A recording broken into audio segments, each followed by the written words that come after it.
and ask them if they have an idea of what's coming up, if they need any help with the stories, if they want me to look at anything. I just go around individually to everyone in the team. I used to have designated sessions for them, but everyone hated having those in their calendars, so I just go and ask them now. So that works. Yeah. Yeah. They didn't like the calendar. Yeah. They were like, do we really need a meeting for this? So, I got rid of it. And I just go and see them now. I mean, they sit 5 meters away from me anyway. And you just walk up to them and ask. Yeah. And how long does that kind of interaction take? Oh, 15 minutes, half an hour. Yeah. Just not check long. in. Yeah. And then you're sort of prepared for the full stand-up. Yeah. Or not stand-up, but sprint planning. Otherwise, if you don't do that and you go into sprint planning, then no one has any idea. No one's thought about what they're going to do. And you just, Gotta go. Yeah. Okay. Can we just have a look at the wall and is that all right? Yeah. And the other thing, if it's okay, can we see where you sit? Yeah. I sit next to the wall. Just bring your computer back, I guess. Is that all right? Do you have any other questions, Nick, specifically? I just wondered if you're going to do another hackathon. I really want to, except I don't know. Well, because I'm a student, I have another placement I have to do next year, so I'm technically only here till the end of the year. Yep. And we don't have time to run another hackathon before the end of the year, but it would be so much fun. Yeah, and because before they used to be just app dev, and then this time we did it so it was technology and delivery. So it was a wider audience, and then more mixed as well. And then I wanted to do an organization. Yeah, absolutely.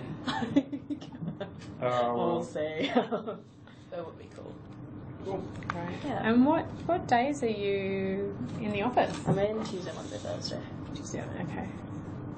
Great. Sometimes it changes a bit, but generally. Yeah, that's the flow. Can I grab a photo of you here, before we get out there? Is that all right? Okay. It's not going anywhere. Totally taken. Oh, you're not alone. Thank you. Can you remember your first impressions of using those tools when, obviously coming out of uni? Yeah. Used them before? Was it a challenge? No, I thought it was fine to use. Yeah, I think. Well, the team that I started out in, well, it's not the team I'm in at the moment. They had their own way of using everything, and they're like, this is how our team uses it, and so my manager was really good at walking me through all that, and it's kind of they already had their own set up processes. I didn't have to go and figure them out or define them; they were already defined. Yeah. So that made it a lot easier. Yeah. And then I guess coming across into this team, when I first came into this team, backlog was a mess, and I basically had to define all the processes and then how we're going to organize everything and everything like that. Yeah. Yeah. Yeah, same. Cool. Yeah. Wow. To the walk. Okay. Yeah, I'm just thinking, were there any stories that we want to capture on video? The story that I definitely loved was the one about the tagging the person on a Jira ticket. Would you be able Which to for me was baffling. Okay. Everyone has access to it, and I 100% know the situation where someone gets a bit antsy about it, and just hearing your context of it was just a reminder that it's access is one thing, right? But it still feels like it's coming completely out of the blue when someone mentions you on something, which is really quite strange. Yeah. Can you share that? Just talk us through the situation. What was happening? What? Yeah. Tell us the. Okay, so basically, it's on Jira, editing a ticket, and then we were dependent on someone else from another team. I think it was someone in infrastructure, though they work at our other building in ALC. And so I just proceeded to tag them in it, just so they know what's going on, and that they have something to work on for our project. And then half an hour later, one of my friends who works at ALC pings me being like, oh, someone just stood up in the middle of the floor being like, who's Jodie? Yeah, so it turns out I'm not supposed to tag people in things, even though they're supposed to work on them, because I have to go and have a conversation with them first. Yeah, that's all. So tell us what what did you discover is the protocol? The protocol. So I would have to go and speak to them about it first and make sure that they were aware of it, and then so that if I do want to assign them to it later, that it's not appearing out of the blue and they're already informed and not getting a shock. Yeah. And you just mentioned that it's different. It's okay to tag people in Confluence, but not. Oh here. yeah, Like, yeah. So well, I've tagged people in Confluence before, but that's usually. I guess that's after we've had a discussion as well, though. So like if we've arranged for someone to help us on the weekend, like say on Saturday, if we have a Go Lab something and we need a networking resource, and we've spoken to the person and then we've just put them on our run sheet and tagged them onto that, that's fine. But I guess we wouldn't go around tagging people without mentioning it to them before, without having a conversation about it. Beautiful. Any other? Was there this thing about the stories having to change? Like if you change something in the roadmap and then the management of all the stories?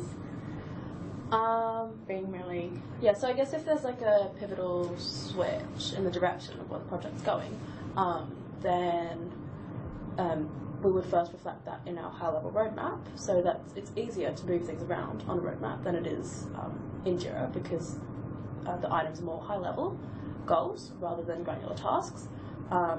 So, like previously, we've had a lot of the granular tasks already in Jira, and then so when any of this happened, we'd have to go through and change a lot of them. So now what we've done is we've stopped putting a lot of the granular detail in early on, and so we've just been adding that in as we go, just to minimise overhead.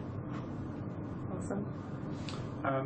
I think a great one to capture would just be the Microsoft Word and Confluence one, just that small one about how you have to double deal there and why. Yeah. So most of our project documentation, including like any like policies, procedures, or other reports, are written in Confluence so that we can all collaborate on them and different people can review them before they get submitted. However, sometimes, for example, last time we had a policies document due, they have to be extracted from Confluence and then formatted using like the proper branding templates or whatnot. So in that scenario, I had to download the entire page from Confluence into a Word document and reformat it. Just because you can't really export stuff directly from Confluence, the formatting's not great. How long did that take? For like an hour and a half, yeah, of just formatting. It was like at 4 p.m. It was due at 5, and I was like, so that was a fun time. How many pages was the document? More in the than end? 50. Mm-hmm. Yeah. It would have been intense. Pardon? That would have been intense. Yeah. 5 p.m. deadline. It was so intense, but we got there. Yeah. I was like, run to the printer. All right. Okay. Well, we might just quickly just, if it's okay, just see your workspace. Yeah, sure. That'd be beautiful. Well, we can leave our things here, I think. Cool. Because we've All got right, and then a couple more done with me? appointments. And then Do you? Is it yes, Keelia? Keelia. Keelia, is she nearby to you? I know We're where not she meeting her till sits. 12, She's- actually. Okay, she's on my floor, but on the other side. That's okay. But I can show you where she sits. Take your time. I'm just going to check. Thank you so much. That's all good. Absolutely. Yeah, It's been really great. fantastic. Thank you. Cool. I feel like we should be paying 10% of your salary or something. It's unbelievable. Just the amount of work you do on behalf of the company.